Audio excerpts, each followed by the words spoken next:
What's up, Matt Clark here at the new Matt Clark. How are each and every one of you doing today?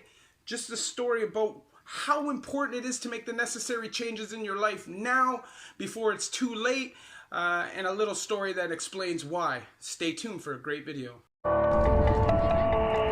need the fees, don't forget the money, man.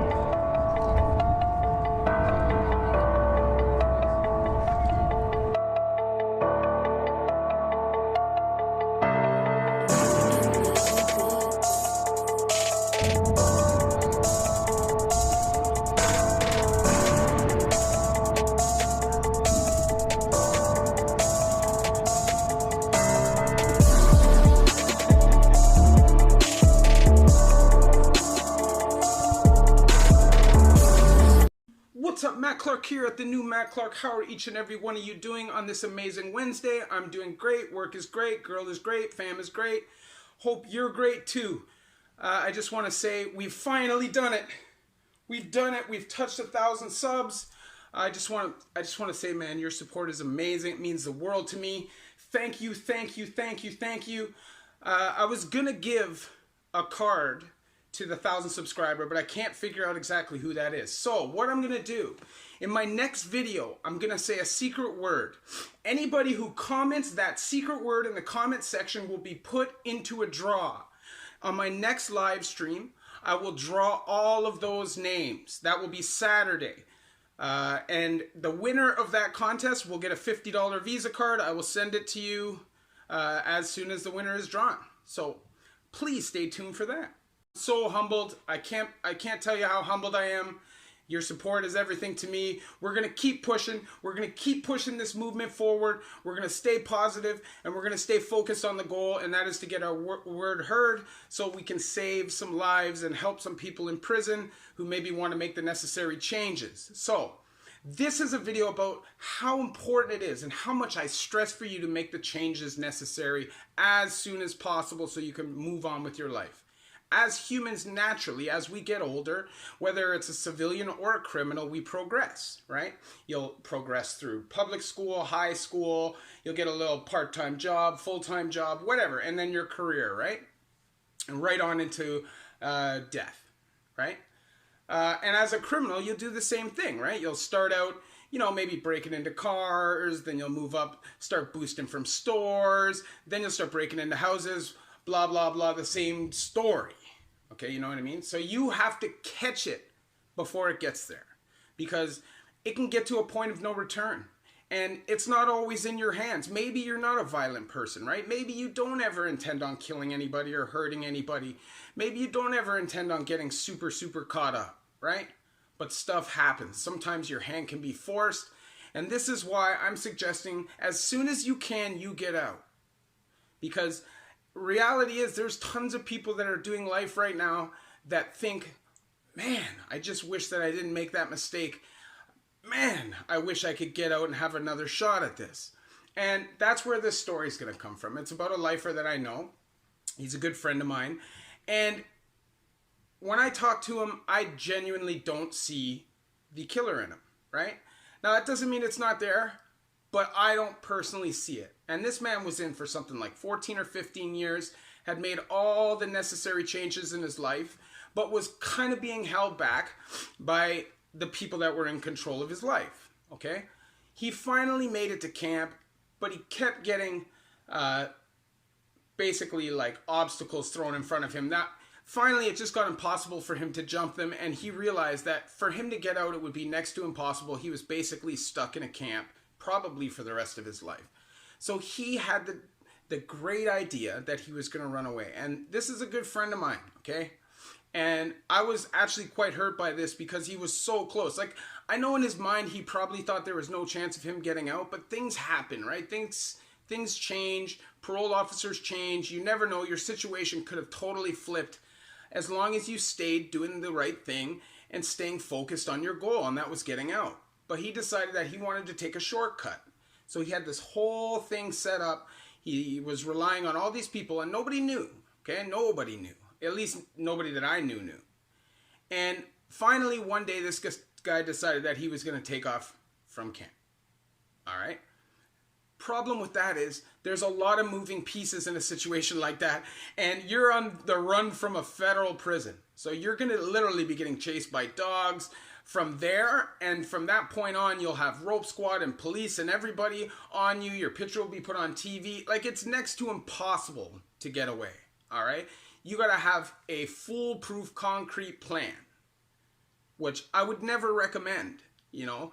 At the end of the day, who the hell wants to live on the run for the rest of their life? But this person had decided that that's what he wanted to do, that he wanted to maybe have a small chance of starting a new life somewhere else. The problem is, when he got to the meeting point, there was nobody there. The person did not show up. They had a change of heart, okay? So now this man, who's a giant and has absolutely no supports other than these people who were supposed to meet him there, is a lifer who's been in for 15 years, has absolutely no connections in the street, and is standing in a park at 6'4", like 280 or 300 pounds, and has no way to get out of town. He's stuck, right? There's absolutely no escape.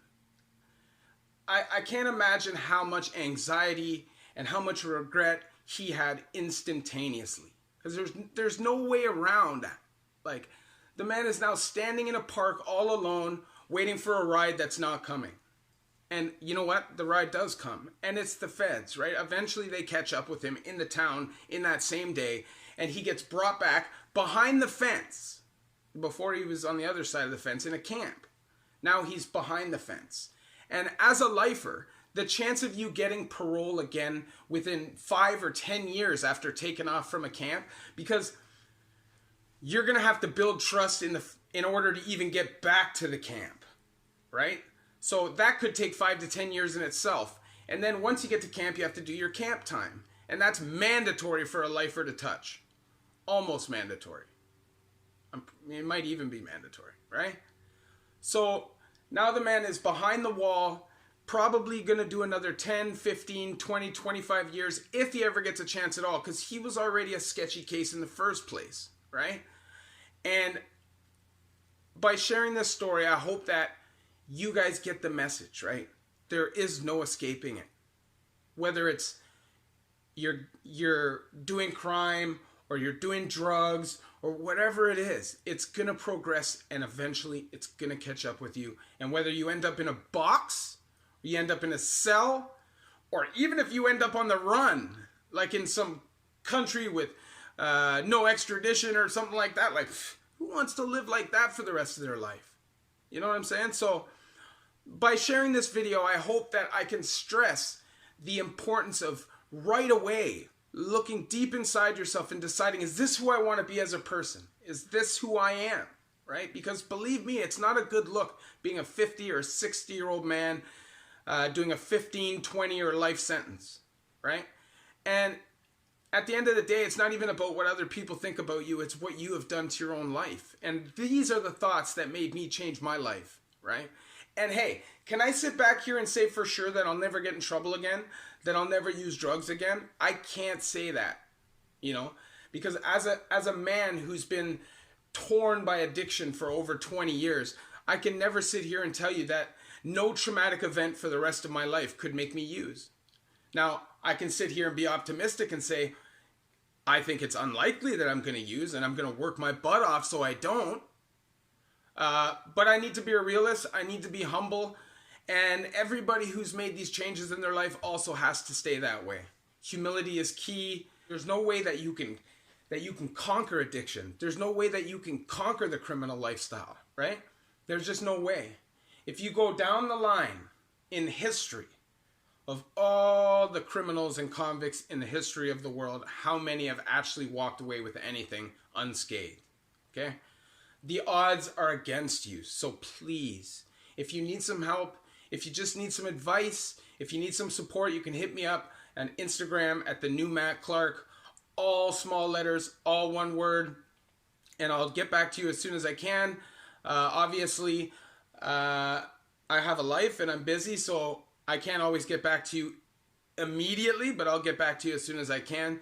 And if you could please hit that like button, if you could please hit that share button, that subscribe button, that bell notification button, you know, I would appreciate it.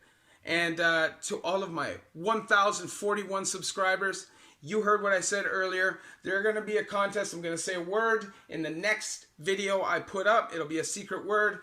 You comment that word down in the comment section, and I will put your name in a hat.